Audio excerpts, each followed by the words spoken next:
Asumani avuye mu mvune mbere na mbere ndagira ngo banze utubwire kibanya abafana ba Rayon Sports bagurira kuri mu kibuga uvunika ndagira ngo dusobanure urugendo rwawe kugira ngo ukire byari bimeze bite ariko noneho namari mu ngenge bafana warakize 100%.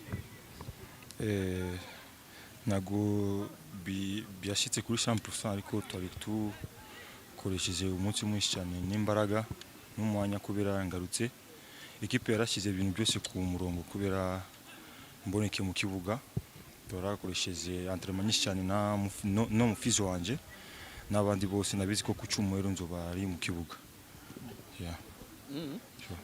Asmani uri mukinyi mushya muri Rayon Sports wari waguzwe kugira ngo ufashe Rayon Sports gere muri phase de poule ariko match yawe ya mbere ya competition uravunika kugeza ubu uyu munsi wavuga ko umufana wa Rayon Sports uraregreta ko udahari byanze rezita zirabura uru rugendo wari umazemo iminsi usanga urwaye wabanye narwo gute?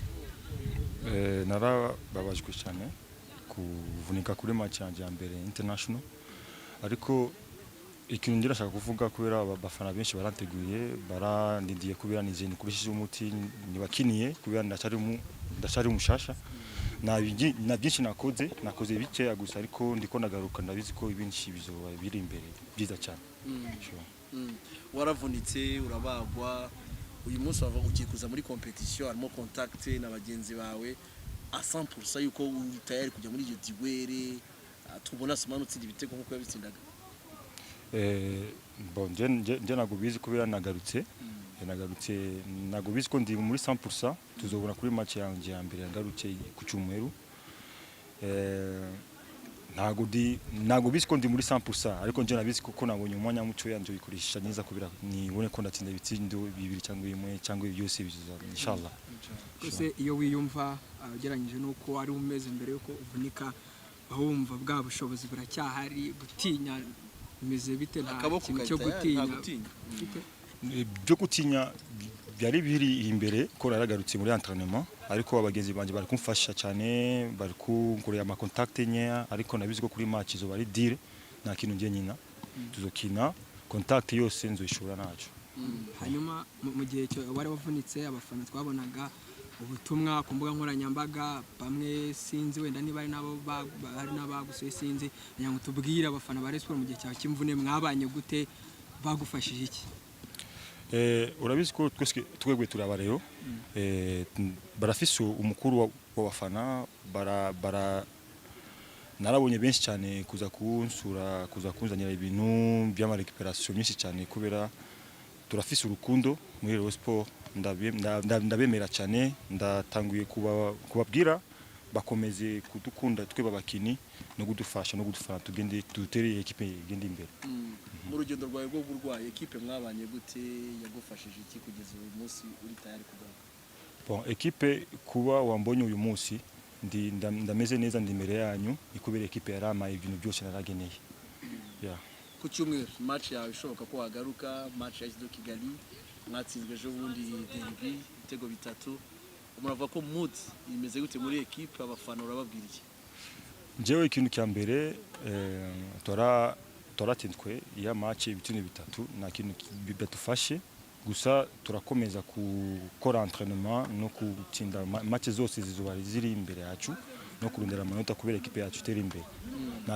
Na kintu cyiza cyane cyangwa ikintu cyatari byatufashije kubera igihe kindi turi gutegereza match yindi tuzorana tuzokina bizoba difference.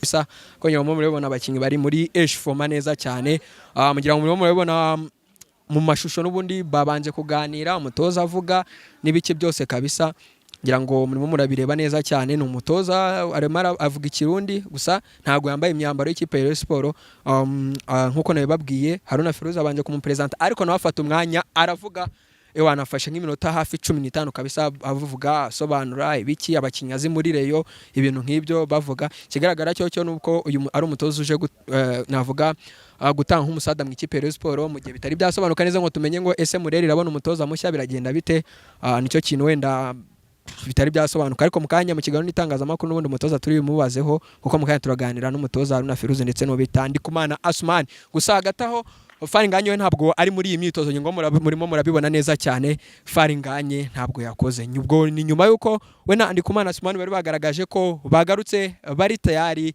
Ubwo nabyo turaza kwibaza umutoza dusobanura impamvu adahari kubera ko yari yavuze ko ari tayari ku mukino wo ku cyumweru. Ngira ngo abandi bakinyi bose bo barahari usibye Faringanye rutayizamu ukomoka muri Senegal kabisa ubariyo bakumbuye umaze igihe yaravunitse. Ngira ngo murimo murabona abakinyi hano bazenguruka neza cyane neshfoma n'ubundi nta bindi bintu bihambaye twemerewe gufata. Hanyuma ubwo ngubwo nuko ibintu byifashe. Iyi ni Nyarwanda Sport TV, nge nitwa Arizino Nyungu, kuri kamera hariyo director Mevin Pro.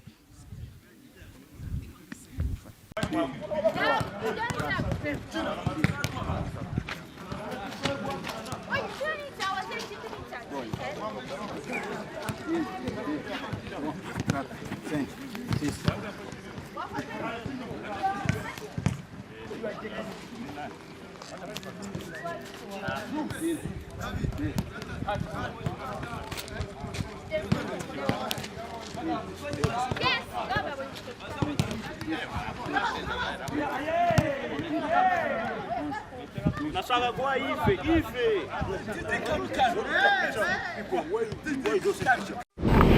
Kuri iri segonda nibura abantu 16,000 bari mu kirere mu ndege bava ahantu hamwe bajya ahandi.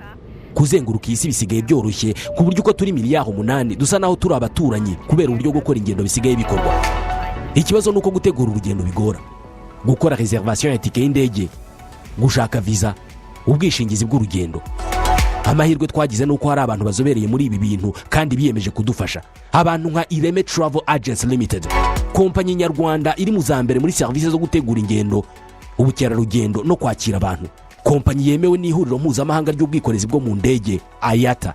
Niba wifuza kujya mu mahanga ku mpamvu izo arizo zose, icyo bigusaba ni ugutekereza urugendo rwawe gusa, ubundi ukegera Ireme Travel Agents bakagukorera reservation ya tike y'indege, bakagufasha gushaka visa, bakagukorera reservation ya hoteli, bakagukurikiranira ibya assurance y'urugendo. Iyo uturutse mu mahanga cyangwa se ujyayo, bagufata ku kibuga cy'indege ku giciro cya 50% cy'abandi babikorera. Ku bantu bari kure kandi bashobora kwishyura hakoreshejwe ikoranabuhanga online payment, tuguha link ubundi ukishyura.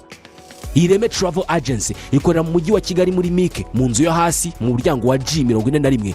Hamagara 07 85 36 48 cyangwa 07 89 88 ushobora no kwandika email kuri info@iremetravel.rawa.